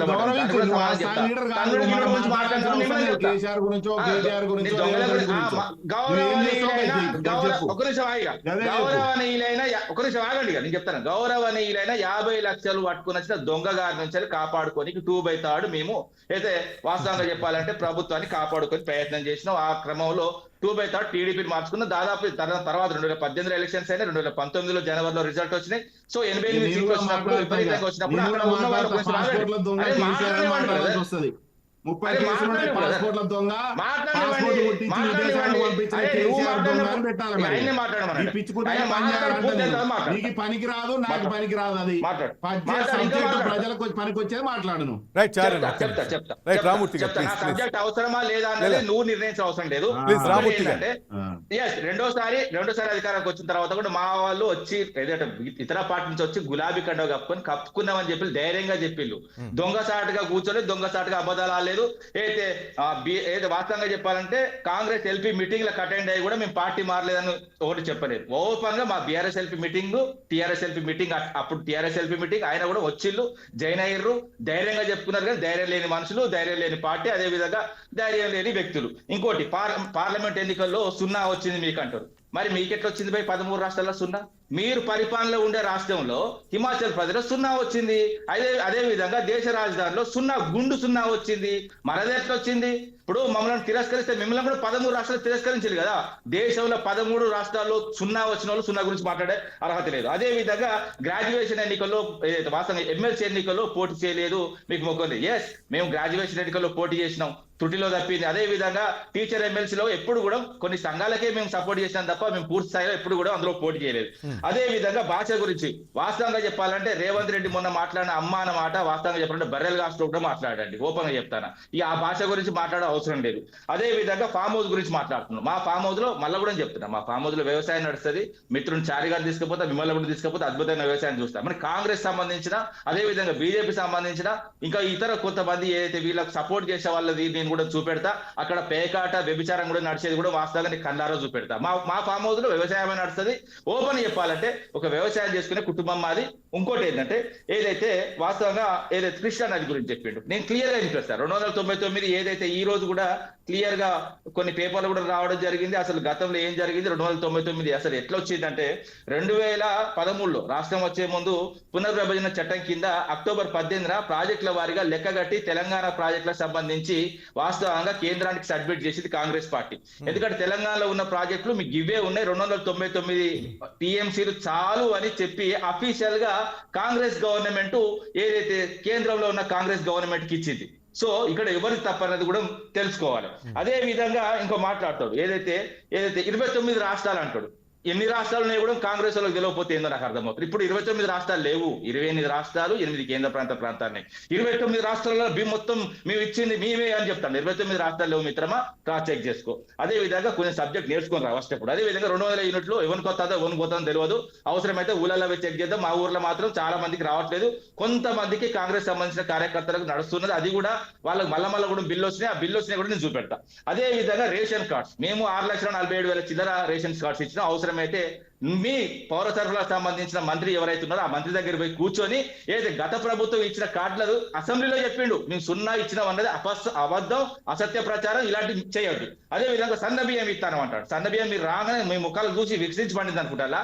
కాళేశ్వరం నువ్వు కట్టిన తర్వాత 40 లక్షల ఎకరాలకు నీళ్ళు అందిద్దాం అనుకున్నాం, 20 లక్షల ఎకరాలకు నీళ్ళు అందించినాం. సో దాంతో పంటలు పండినాయి. ఇంకోటి ఏంటంటే తెలంగాణ రాకముందు మీ పరిపాలన సన్న బియ్యం ఇచ్చారు కదా. మేము స్టార్ట్ చేసినాం. అవసరం లేదు క్రాస్ చెక్ చేసుకోండి. రేషన్ షాప్లలో సన్న బియ్యం ఇచ్చింది మేమే, ఆఖరికి స్కూల్స్ లో ఇచ్చింది మేమే, అదే విధంగా హాస్టల్స్ లో సన్న బియ్యం పెట్టింది మేమే, ఆఖరికి విశ్వవిద్యాలయాలు కూడా సన్న బియ్యం పెట్టింది మీరే. వీళ్ళ గత పాలనలో దొడ్డి బియ్యంతో నీళ్ల చారేస్తే తూర్పుకేస్తే దక్షిణం కొట్టుకుపోయేది, ఉత్తరం కేస్తే వాస్తవంగా చెప్పాలంటే ఇంకా వేరే దిక్కు కొట్టుకుపోయేది. అలాంటి పరిస్థితులు. కానీ అలాంటి పరిస్థితి లేకుండా సన్న బియ్యంతో రాష్ట్ర వ్యాప్తంగా ఉన్న హాస్టల్స్ లో అదే విధంగా వాస్తవంగా రేషన్ షాప్ లో కూడా స్టార్ట్ చేసింది మేమే. కానీ వీళ్ళు వచ్చిన తర్వాత మేమే ఇస్తానం అంటే కాదండి. ఇంకోటి ఏంటంటే వరి ఏ విధంగా పండింది గత 5-6 సంవత్సరాల నుంచి విపరీతంగా పండడం వల్ల స్టోరేజ్ కెపాసిటీ కూడా లేదండి వీళ్ళ దగ్గర. వీళ్ళ మొక్కలకు స్టోరేజ్ కెపాసిటీ లేనప్పుడు ఏం చేస్తుందంటే వాస్తవంగా వాటిని ప్రజలకు పంచిపెట్టడం జరుగుతుంది. అది కూడా కేంద్ర ప్రభుత్వం కొంచెం భరిస్తున్నది. వాస్తవంగా 70-80% వాళ్ళు భరిస్తున్నారు, తర్వాత వీళ్ళు భరిస్తున్నారు. మేము కూడా అప్పుడు కూడా ఫోటోలు పెట్టలేదండి. ఇప్పుడు మేము కేంద్రం సంబంధించిన ఫోటోలు పెట్టలేదు. ఫోటోలు పెట్టినప్పుడు నిర్మలా సీతారామన్ వచ్చి ఒక రేషన్ షాప్ దగ్గర పోయి ఎట్లా నువ్వు ఫోటో పెట్టావని అడిగి, మరి ఇవాళ ఎందుకు అడుగుతలేదండి? ఇవాళ ఎందుకు అడుగుతలేదు? ఎందుకంటే ఎవరికి దోస్తుని అర్థమైతలేదా? ఇప్పుడు రేవంత్ రెడ్డి ఏదైతే రేషన్ షాప్ లో మీద ఒక బ్యాగులు ఇచ్చి ఆ బ్యాగులలో చెక్ చేయండి, ఆ బ్యాగుల మీద ఒకవేళ మోడీ ఫోటో ఉంటే నేను దేనికంటే దానికి ఇంట. ఇలాంటి అబద్ధాలు ప్రచారం కాదు. అదే విధంగా రుణమాఫీ విషయం చెప్తాడు. రుణమాఫీ విషయం కూడా నేను గతంలో చెప్పాను. ఎందుకంటే మార్టిగేజ్ లోన్స్ అంటారు, తెలుసుకోమను. మార్టిగేజ్ లోన్స్ అంటే తనఖా పెట్టిన, తెలుగులో కూడా చెప్తారు అర్థం కావాలని. తనఖా పెట్టిన రుణాలను రుణమాఫీ ఆశ చూపి 2 లక్షలకు సంబంధించి ఇట్లా మీరు తనఖా పెట్టిన రుణాలు క్లియర్ అయితేనే చేశారు. 12,000 కోట్లు వసూలు చేసిలండి వీళ్ళు. 12,000 కోట్లు వసూలు చేసి వీళ్ళు ఒక మంత్రి చెప్తాడు 18 అంటాడు, ఇంకో ఆయన 19 అంటాడు, ఇంకో ఆయన 23 అంటాడు. లెక్కలు రావు వీళ్ళకు. ఇంకోటి రాఘవేంద్ర ఎక్కల బుక్ ఇస్తా. ఇంకో చాలా అద్భుతమైన విషయం మాట్లాడు మిత్రుడు. 80,000 ఉద్యోగాలు ఇచ్చిల్లట. ఎక్కడి ఇచ్చిన 80,000 ఉద్యోగాలు? వీళ్ళ మంత్రి అట్లా చెప్పలేదే. వీళ్ళ మంత్రి 62 అని చెప్తున్నాడే. మరి 80 ఎట్లా చెప్తున్నాడు అంటే వీళ్ళ లెక్కలు రావు. ఇంకోటి ఏంటంటే వాస్తవంగా ఏంటంటే వాస్తవంగా చెప్పాలంటే మేము 1,60,084 ఉద్యోగాలు ఇచ్చిపోయినాం. అయితే 2 లక్షల చిల్లర నోటిఫికేషన్ చేసిపోయినాం. అందులో కొన్ని మిగిలిన్నాయి. అయితే ఎగ్జామ్ రాసిన తర్వాత రిజల్ట్ వచ్చినాయి. ఏదైతే వాస్తవంగా అందరూ తెలుసు, రాష్ట్ర వ్యాప్తంగా నిరుద్యోగులకు కూడా తెలుసు. ఏదైతే వీళ్ళు ఎల్బీ స్టేడియంలో వీళ్ళు టెంట్లు వేసి అక్కడ నియామక పత్రాలు ఇచ్చినాయి కూడా ఏదైతే బీఆర్ఎస్ గవర్నమెంట్ నోటిఫికేషన్ చేసి బీఆర్ఎస్ గవర్నమెంట్ ఏదైతే ఎగ్జాములు పెట్టి రిజల్ట్ ఇచ్చిన తర్వాత కొన్ని ఏదైతే కోర్టు కేసుల వల్ల లేకపోతే ఇతర ఎలక్షన్ కోడ్ల వల్ల ఆగినాయి.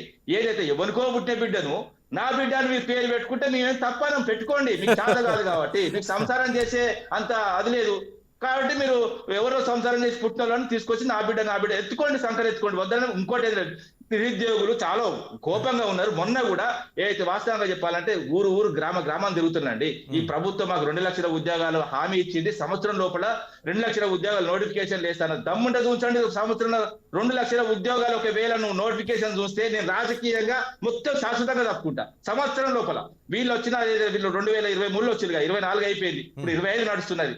ఈ ఒక్క 2 లక్షలకు సంబంధించి 2 లక్షల ఉద్యోగాలు నోటిఫికేషన్ చూస్తే నేను శాశ్వతంగా తప్పుకుంటా. ఎందుకంటే అబద్ధాలు ఆడతారు. ఇంకా గత ప్రభుత్వం చేసిన అంత మేము చేసినా చెప్పుకుంటూ కూడా 10% మిగిలిపోయింది. వీళ్ళు కూడా ఎల్లపెళ్ళి మొత్తం కొంచెం చాటు చేసిపోతే మేము మొత్తం చేయలేదా? ఇలాంటివి మాట్లాడాలి కానీ విద్వేషపూరితమైన మాటలు ఏదో ఇష్టం వచ్చినట్టు తిడితే కాదండి. సబ్జెక్ట్ ఉంటే సబ్జెక్ట్ మాట్లాడాలి అంతే తప్ప కానీ ఇష్టం వచ్చినట్టు మాట్లాడితే ఫ్రీ బస్ ముచ్చడి చెప్పిండు. మళ్ళీ ఒకటి మర్చిపోయినాను, ఎందుకంటే అద్భుతమైన విషయం ఇది. ఎందుకంటే ఫ్రీ బస్సు వాస్తవంగా చెప్పాలంటే రోజు 10 కోట్లు కట్టాలి. 5,000 కోట్ల చిల్లర పెండింగ్ ఉన్నది. ఆర్టీసీ మొత్తం మునిగిపోయింది, ఏమి లేదు. ఆర్టీసీ ఉండేది అని చెప్పుకోవడానికి పనికొస్తుంది. మేము మొత్తం ఎక్కుతారు తిరుగుతారు అంటే ఆ 10 కోట్లు కట్టరా? మరి ఎవరిని కట్టాలా? మీరు కట్టట్లేదు ప్రభుత్వం. ఇంకోటి ఏంటంటే అప్పుల గురించి కూడా అబద్ధాలు చెప్పిండు. కాగ్ రిపోర్ట్ కూడా అబద్ధం చెప్పిండు. కాళేశ్వరం విషయం కూడా అబద్ధం చెప్పిండు. కాళేశ్వరం మీద మేము తీసుకొచ్చింది కూడా మళ్ళీ కూడా చెప్తున్నా, 94,000 కోట్లు మాత్రమే ఖర్చు పెట్టింది, 80,000 కోట్లు మాత్రమే. వాస్తవంగా ఏంటంటే ఆర్ఈసీ కంపెనీ, ఇప్పుడు ఆర్ఈసీ రూరల్ ఎలక్ట్రిఫికేషన్ కార్పొరేషన్ నుంచి మేము అయితే అప్పు తీసుకురావడం జరిగింది. వాళ్ళు కూడా మాకు క్లియర్ గా ఇవ్వడం జరిగింది. ఇంకోటి ఏంటంటే వీళ్ళు చేసిన పీసీ ఘోష్ కమిషన్ కూడా అందులో అవినీతి జరగలేదని చెప్పింది. ఓపెన్ గా చెప్తున్నా. ఎందుకంటే వాళ్ళు ఓన్లీ మేడిగడ్డ మీద కాకుండా మొత్తం వాస్తవంగా మేడిగడ్డ మీద కమిటీ చేస్తే మేడిగడ్డ మీద పరిమితం కాకుండా కాళేశ్వరం సంబంధించిన అన్నిటి మీద విచారణ చేపట్టింది. అయినా కూడా ఒక్క దగ్గర కూడా తప్పు దొరకలేదు. వాళ్ళు పోయిన వాళ్ళే అద్భుతం అని దాదాపు 2-3 కోట్లు వాళ్ళకి ఖర్చు పెట్టి వాళ్ళు అంతా తిప్పితే ఇప్పుడు వాస్తవంగా వాడు 7 కోట్లు ఏదో రాసి పెట్టాడు పీసీ ఘోష్. 7 కోట్లు ఏదైతే ఎల్ఎన్టీ కంపెనీ ప్రభుత్వానికి ఇవ్వాలని. ఎందుకంటే అక్కడ కొంచెం డ్యామేజ్ జరిగింది, ఆ డ్యామేజ్ ను ఫుల్ఫిల్ చేయాలంటే 7 కోట్లు. వాస్తవంగా ఆ 2 పిల్లలను కడితే వాస్తవంగా 200 నుంచి 300 కోట్లు అయిద్దండి. 200 కోట్లు వాస్తవంగా 100 కోట్లు మన ఫుట్బాల్ పెట్టిండు. అదే విధంగా విశ్వసుందరి మాలకు 200 కోట్లు పెట్టిండు. విశ్వసుందరి మాలకు పెట్టి సాధించిందా అంటే వాస్తవం చెప్పాలంటే ఆడ వాళ్ళ వేసేలాగా చూసిండు. మిల్లా మ్యాగీ ఏదో ఇంగ్లాండ్ సంబంధించిన విశ్వసుందరి అయితే గలీగా తిట్టింది, మమ్మల్ని వేసేలా చూస్తుంటే ఏడబడతాడు చేతులు ఎత్తండి. కాంగ్రెస్ సంబంధించిన కొందరు నాయకులు వచ్చి మా మీద అసభ్యంగా ప్రవర్తించారు. ఆ రోజు ఏదైతే వాస్తవంగా చెప్తున్నా, ఏదైతే స్టౌముల్లా ప్యాలెస్ లో బస చేసిన వాళ్ళ లిస్ట్ బయట పెట్టబడండి, హోటల్ బుక్ చేసిన వాళ్ళ లిస్ట్ బయట పెట్టబడి దమ్ముంటే ఈ కాంగ్రెస్ ప్రభుత్వానికి ఆడ 100 కోట్లు ఖర్చు పెడతాడు, 200 ఖర్చు పెడతారు. ₹1,00,000 భోజనం ఇక్కడ ఏదైతే చౌముల్లా ప్యాలెస్ తింటారు, వేములవాడ పోయి మీటింగ్ పెట్టి ఆడ 60,000 కోటి 60,000 అండి. ఒక అన్నం సంబంధించి ఒక ప్లేట్ 60,000 అండి. పందికొక్కులు వేసినట్టు వేసుకుంటే ఇంకా మమ్మల్ని మాట్లాడతారు ఏంటండి? ప్రభుత్వం వచ్చినప్పుడు ట్రాన్స్పరెంట్ గా పనిచేసినాం. ఎస్, మమ్మల్ని చూసి మొన్న గ్రామ పంచాయతీలో 4,035 గెలిపించిండ్రు. ప్రభుత్వం ఉన్నప్పుడు వాస్తవంగా 95% రావాలి. మీకు ఎందుకు రాలేదు? అదే విధంగా గుర్తులేని ఎన్నికలుగా గుర్తు లేకుండా పోతున్నారు. రామూర్తి గారు, రేపు అసెంబ్లీలో కూడా ఇదే లాంగ్వేజ్, పందికొక్కులు కుక్కలు ఏనా అంటే సమస్యలపై యుద్ధం చూడొచ్చా మేము, లేకపోతే వ్యక్తిగత దూషణ? శ్రీనివాస్ గారు ₹1,00,000 భోజనం తింటూ పందికొక్క అనపోతే ఇంకేమంటారు? 60,000 భోజనం తింటూ పందికొక్క అనపోతే ఏమంటారండి? మీరు కాల్కులేట్ చేసుకోండి. వేములవాడలో మీరు అవసరమైన నెట్ల కొట్టండి. రైట్ టు ఇన్ఫర్మేషన్ యాక్ట్ ప్రకారం ఏదైతే ఆ రోజు ఎంత ఖర్చు అయింది వేములవాడలో అయితే వీళ్ళు వాస్తవంగా రివ్యూ మీటింగ్ పెడితే అది తెలుసుకోండి. ఏ హోటల్ నుంచి తీసుకొచ్చిళ్ళు, ఎందుకండి మీరు మరొక మాట అన్నారు. కాంగ్రెస్ నేతలు లేకపోతే బీజేపీ నేతలు ఫామ్ హౌస్ లో పేకాట వ్యభిచారం జరుగుతోంది, మా ఫామ్ హౌస్ లో వ్యవసాయం అన్నారు. అదే మాట మీద ఉంటే మీరు రండి, నాకు సొంత ఖర్చులు తీసుకోపోయి చూస్తా. రైట్ చారి గారు, అంత కాదండి, ఒక్క నిమిషం చాలా పెద్ద అడుగుతాం. మొన్న జూబ్లీ హిల్స్ ఏదైతే ఎన్నికల్లో ఏదైతే హ్యూమన్ ట్రాఫికింగ్ సంబంధించి డైరెక్ట్ గా దొరికిన ఒక వ్యక్తి కూడా ప్రచారాన్ని తిరిగిండు. ఎందుకు తిరుగుతారండి? అటోటోళ్ళు ఎందుకు రాణిస్తారండి? దూరం పెట్టాలి కదా. ఇప్పుడు ఒకవేళ అవినీతి ఆరోపణలు వచ్చినప్పుడు అక్రమ సంబంధించిన అమ్మాయిలది ఈ వ్యభిచారాన్ని నడిపినోడిని నువ్వు ప్రచారాన్ని తిప్పుకుంటే నువ్వు ఏం మెసేజ్ ఇస్తున్నావు? రౌడీలను గుండాలను మొత్తం ఎక్కడ పడితే అక్కడ ఏంటిదండి ఇది? అంటే బీఆర్ఎస్ లో అలాంటి వాళ్ళు ఎవరు లేరంటారా? క్లీన్ చిట్టా లేరండి. మరి అవసరం చూసుకోండి, మీరు చూసుకోండి. గులాబీ చాలా అలాంటి వాళ్ళు ఉంటే మేము సస్పెండ్ చేస్తాం, పార్టీలో కూడా రాను. చాలా జాగ్రత్తగా. Good, very good sir. Chari sir please. ఇప్పుడు బాస్ కంటే మించిపోయినారు కార్యకర్తలు. ఎందుకంటే సార్ ఆయన కార్యకర్త కాదు సార్, బీఆర్ఎస్ అధికార ప్రతినిధి రామూర్తి గారు. ఏంటండి రామూర్తి అధికార 29 రాష్ట్రాలు తెలిసిన వాళ్ళకి గేమ్ అంతర్గతంగా ఉంటారండి. ఇప్పుడు ఆయన స్పీకర్ కార్యకర్తని ఎవరైనా వాయిస్ వినిపించే ఇంత అహంకారం రామూర్తి ఒక్కటే గుర్తు పెట్టుకోయా. రౌడీ గుండా కథ వద్దు, మంచి ప్రశాంతంగా ప్రేమతో బతుకు, ప్రేమతో పిలు, రామూర్తి అని పిలు, నిన్ను కూడా చారి గారని పిలుస్తా, చారి బ్రదర్ అని పిలుస్తా. మంచిగా మాట్లాడు, మర్యాద ఇచ్చి మర్యాద తీసుకో. ఉంటే ఉండు, లేకుంటే నీ ఇష్టము. నేనేమంటున్నా, చెప్పేది ఒక పదం మాట్లాడేటప్పుడు సరే నీకు ఈ పార్టీ ఇలా కిరీటం పెడుతుందో డైమండ్ పెడుతుందో నాకు తెలియదు, కానీ నేను ఎంత పెట్టుకుంటుందో నాకు తెలియదు. ఒక నాయకుడిని ఎదగడానికి భాష చాలా ఇంపార్టెంట్, గుర్తుపెట్టుకో. నువ్వు ఎదగాలనుకుంటే భాషను కూడా, సరే కేసీఆర్ మాట్లాడుతూ, కేటీఆర్ మాట్లాడుతున్నాడు, రేవంత్ రెడ్డి మాట్లాడుతున్నాడు, మాట్లాడుకుంటే మంచిగా మాట్లాడు. నీకు కూడా కిరీటం పెడుతుందా లేకపోతే ఇంకేం పెడుతుందా మీ ప్రభుత్వం నేను కూడా చూస్తా. నేను నువ్వు ఆడ ఏమంటున్నా, ఉత్తగా కూర్చున్నా నీకు పదవి కూడా ఓకే, రాలేదు అనుకుంటా. దయచేసి వినడానికి ఈ లైవ్ ఓకే చూసారా నీకు ఉంటే పదవి brother, ఇవ్వాలని కోరుకుంటా. అరే మంచి నేను మనసుతో చెప్తున్నా, కోరుకుంటా అన్న, ఈ లైవ్ చూసారా నీకు పదవి ఇవ్వాలని కోరుకుంటున్నా, తప్పే ఉన్నదన్న. నేను రెండోసారి కార్పొరేటర్, నాకు ఇంకా పదవి ఇవ్వాల్సిన అవసరం లేదు, ప్రజలు ఇస్తారు నాకు. ఏం బ్రదర్, నేనేం ఊకేం అల్లాటప్పగా రాలేదు. ఏమప్ప రెండోసారి నీ కార్పొరేటర్. ఒకటి ఓకే, గుర్తుపెట్టుకో, కేసీఆర్ మాట్లాడిండు, కేటీఆర్ మాట్లాడిండు, రేవంత్ రెడ్డి మాట్లాడిండు. ఎస్, వాళ్ళ ఆ స్థాయి నాయకులు మాట్లాడొచ్చు, మాట్లాడుకుంటారు. కానీ ప్రజలకి మనం ఒక పార్టీ ప్రధాన అధికార ప్రతినిధిగా నువ్వు ఉన్నావు, అధికార ప్రతినిధిగా నేనున్నా. ఇక నువ్వు మాట్లాడుతున్నావు, ఇక పాఠం చెప్తూనే ఉన్నావు. కానీ నిజం అనేది పబ్లిక్కి తెలిసి కాబట్టి అధికారాన్ని ఇచ్చిరయ్యా కాంగ్రెస్ పార్టీకి. ఊకి ఇయ్యలే. ఎవరు ఓట్లు వేస్తేనే అధికారం వచ్చింది కాంగ్రెస్ పార్టీకి, ఊకి ఇయ్యలే. కానీ మీరు మాట్లాడితే అసలు ఇక బస్సు లేదు, పెన్షన్ లేదు, రేషన్ కార్డు లేదు, రైతు రుణమాఫీ లేదు, ఏమీ లేదు. ఎందుకు ఇచ్చిరన్నా పార్టీ అధికారం? ఎందుకు ఇచ్చారు ప్రజలు? ఇచ్చిల్లు ఇప్పుడు చేయలేదు కావచ్చు మనం మారుతారు. ఏమున్నదన్న మీరు ఇవ్వకపోతే? అందుకే కొద్దిగా ఓకే, బట్ నువ్వు మాట్లాడేటప్పుడు డిస్టర్బ్ చేయలేదు కదా, నేను మాట్లాడుతున్నా. నేను ఇంకొకటి, ఫామ్ హౌస్ లో విభిచారం చేస్తుంది కాంగ్రెస్ పార్టీ. ఏం మాట్లాడేది? ఏంది ఇది? మేము దొరికినామా? దొరికిల్లు చూపెట్టాలా? లిక్కర్ పార్టీలు నువ్వు కాదు, నువ్వు మంచోనివి, నువ్వు మంచోనివి. నువ్వు అలాంటి కార్యక్రమాలు చేయవు. జరాగును. ఈ విధమైనటువంటి భాష, మాటలు ఇవి పబ్లిక్ కి పనికి వస్తాయా? దీనివల్ల నీవేమైనా పబ్లిక్ ఏమైనా నువ్వు ఏం మెసేజ్ ఇస్తున్నావు? ఇంతకు నువ్వు దేనికోసం నువ్వు అధికార ప్రతినిధి అయినావు? భూత పురాణం మాట్లాడనికనా? పబ్లిక్ కి ఏం జరుగుతుంది, పథకాలు ఏమున్నాయి, నువ్వు ఏం చేసినావు, దాంట్లో అవినీతి ఏం జరిగింది, జరిగిందా జరిగిలేదా, నీ పార్టీని ప్రొటెక్ట్ చేసుకో. నువ్వు పబ్లిక్ ఏం చేస్తున్నావు చెప్పు, అంతేగాని ఏమి చేయలేదు పార్టీ. కాంగ్రెస్ పార్టీ ఎందుకు ఇచ్చిరా నా అధికారం? ఊకిచ్చిరా? కాబట్టి కాంగ్రెస్ పార్టీ తీసుకొచ్చినటువంటి సంస్కరణలే ఇవాళ రాష్ట్రంలో నడుస్తున్నాయి. మీరు తీసుకొచ్చిన సంస్కరణలు ఏవి నడవట్లేదు. మీరు చేసిందల్లా కేవలం వ్యక్తిగత ఇమేజ్. ఎందుకంటే సెక్రటరేట్ కూలగొట్టాలి, సెక్రటరీ కట్టాలి, కలెక్టర్ ఆఫీసులు కూలగొట్టాలి, కలెక్టర్ ఆఫీసులు కట్టాలి. ఇది ఒక ఐడెంటిటీ కోసం పార్టీ సింబల్ ని చిరస్థాయిగా ఉండడానికి, కేసీఆర్ పేరుని చిరస్థాయిగా ఉండడానికి అడ్డగోలుగా పైసలు ఖర్చు పెట్టి రాష్ట్రాన్ని అప్పులపాలు చేసిన సంగతి ప్రజలు గమనించారు. మేం కాదు ఇవాళ అధికారం తెచ్చుకుంది. ప్రజలు ఓట్లు వేస్తేనే కదా అధికారం వచ్చేది. ప్రజలు గమనించారు, ప్రజలు విసిగిపోయారు. మీ అరాచకాన్ని ప్రజలు విసిగిపోయారు కాబట్టి ప్రజలు అధికారాన్ని అప్పచెప్పారు. మీరు ఇవాళ వచ్చి అసలు ఏమీ చేయలేదంటే నేను కూడా గొంతు ఇచ్చుకొని అరసొచ్చు నీ దగ్గర ఒక అర్ధగంట సేపు. కానీ ప్రజలకు తెలుసు ఏమి ఇచ్చినాము, గత ప్రభుత్వం ఏమి ఇచ్చింది, ఇప్పుడు మేమేమి ఇస్తున్నాము, భవిష్యత్తులో ఏమి ఇవ్వగలుగుతామో, మా పరిస్థితి ఏంది, రాష్ట్రం గజా ఏంది, ఉద్యోగాలు ఎట్లా, ఎంతమందికి ఉద్యోగాలు ఇచ్చినాం నువ్వు చెప్తున్నావు. ఇక మేము ఏం ఉద్యోగాలే ఇవ్వలేదు మేము గ్రేట్గా. కానీ ఉద్యోగాలు తీసుకున్న వాళ్ళకన్నా తెలుసు కదా, ఎన్నిసార్లు స్వయాన ముఖ్యమంత్రి గారు ఎంతమంది టౌన్ ప్లాన్లకు, సర్వేర్లకి మీటింగ్ పెట్టించినారు, టీచర్లకు మీటింగ్ పెట్టించినారు, డిపార్ట్మెంట్కి సంబంధించిన మీటింగ్లు పెట్టించినారు. ఏది నియామక పత్రాలు ఊక ఏదో ఇయ్యలేదు, అడ్డగోలు ఇయ్యలేదు. ప్రతిదీ కేటగారికల్గా ప్రతిదీ నోటిఫికేషన్ వేసి కోర్టు చిక్కులు వచ్చినా కూడా దాన్ని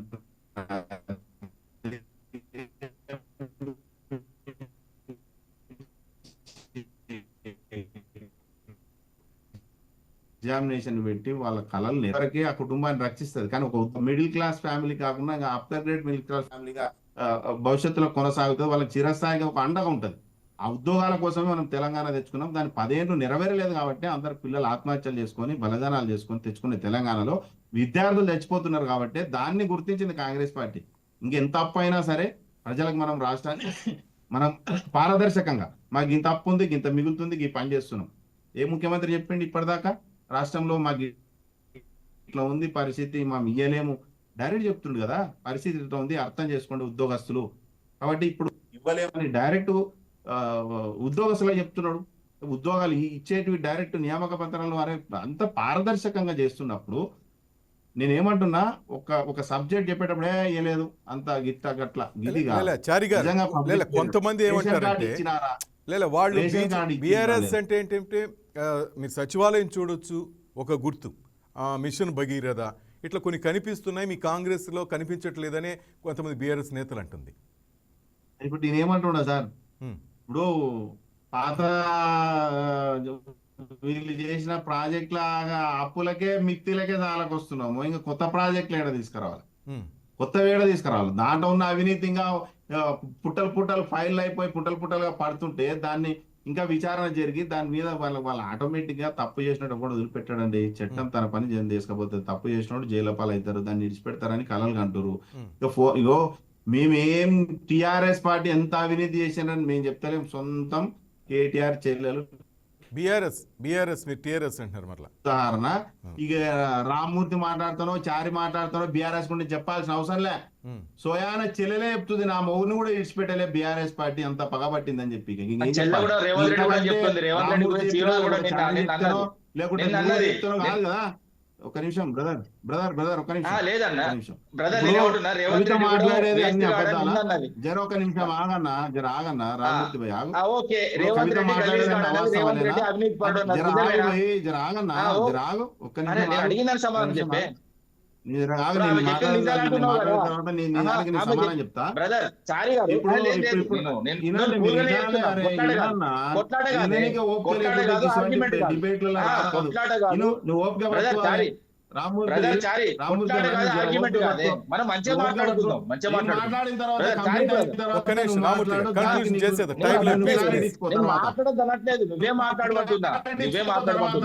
నేను కవిత గురించి మాట్లాడుతున్నా, కవిత నా గురించి చెప్తున్నా, రోజు కాంగ్రెస్ పార్టీ గురించి చెప్తున్నా.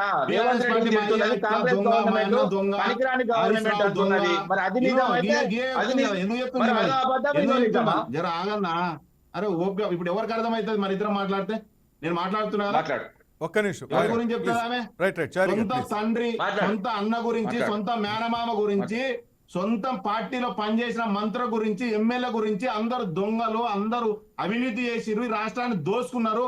దాంట్లో నన్ను కూడా నా భర్తను కూడా వదిలిపెట్టలేదు, నన్ను కూడా వదిలిపెట్టలేదు, ఫోన్ ట్యాపింగ్ చేసిరు అని చెప్తారు. ఇంతకంటే దుర్మార్గము ఏ దేశంలో సొంత పార్టీలో సొంత బిడ్డ చెల్లె మాట్లాడుతుందంటే ఇంతకంటే దుర్మార్గము చేసిరు కాబట్టి మాట్లాడుతుంది. ఊక మాట్లాడతారా? నువ్వు ఇన్ని చెప్పినావు కదా. కవిత కాంగ్రెస్ పార్టీయా లేకుంటే కవిత మాకేమైనా రేవంత్ రెడ్డికి ఏమైనా చుట్టమైందా?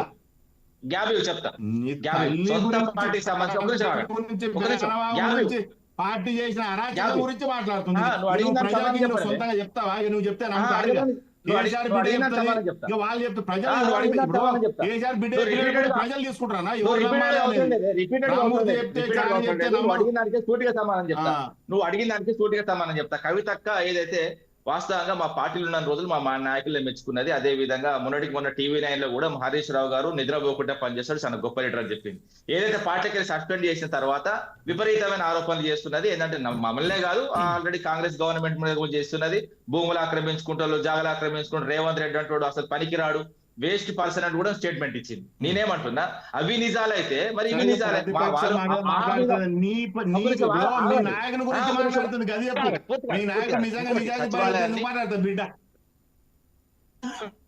సచివాలయాన్ని కమిషన్ల దుకాణం చేసిండు.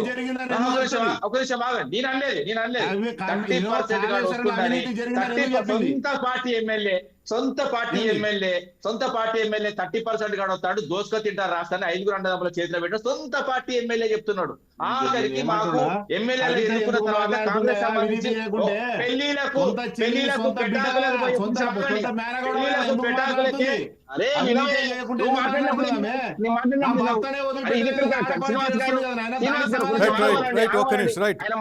మాట్లాడలేదు కదా. పెళ్లిలకు పెటాకులకే పనికి వస్తున్నాం తప్ప ఎమ్మెల్యేలు అంటోడు కాంగ్రెస్ పార్టీలో గెలిచినోడు అయితే పెళ్లిలకు పేరంటాలకే పనిచేస్తున్నాం, కట్నం వేసానికే వస్తున్నాం తప్ప మా దగ్గర ఒక్క పైసా లేదు, మాకు ప్రభుత్వం ఇవ్వట్లేదు అని చెప్తున్నారు. ఇంకోటి ఏంటంటే కుటుంబాలకు ఖర్చు పెడతారు, అదే విధంగా విశ్వసుందరి వాళ్ళకి ఖర్చు పెడతారు, దుబారా ఖర్చు పెడతారు. ఇంకోటి ఏంటంటే ఓపెన్ చెప్పాలంటే రాష్ట్ర ఆదాయం కూడా మెండుగా ఉంది, 5,500 కోట్లు మిగులు బడ్జెట్ ఉందని వాస్తవంగా చెప్పిన నిండు అసెంబ్లీలో రేవంత్ రెడ్డి చెప్పిండు. అదే విధంగా ఏదైతే వరంగల్ సభ మహిళా సంబంధించి మీటింగ్ లో కూడా 5,500 కోట్లు మిగులుతానని చెప్పిండు. ఆ మిగులు చూసుకున్నా, అదే విధంగా వీళ్ళు తీసుకొచ్చిన అప్పులు చూసుకున్నా, వాటి మీద నేనైతే కులంకుశంగా చర్చకు సిద్ధం.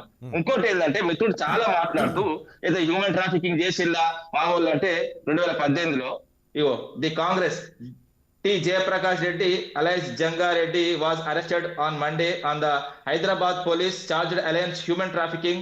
ఇది ఏంటంటే ఏ హ్యూమన్ ట్రాఫిక్ అంటే మామూలు విషయం. 2018లో మీరే అధికారంలో ఉన్నారు కదా.